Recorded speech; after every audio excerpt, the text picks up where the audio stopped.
Kita lagi lihat kelinci-kelinci pada makan.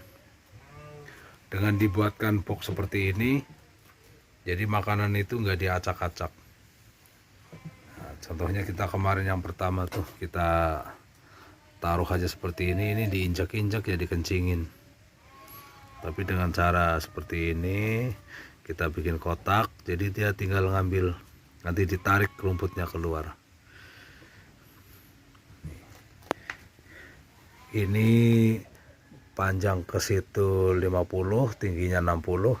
Ini setiap lubangnya itu kita bikin 2 cm. Nah, tuh. Jadi makanan itu, rumputnya itu enggak banyak terbuang.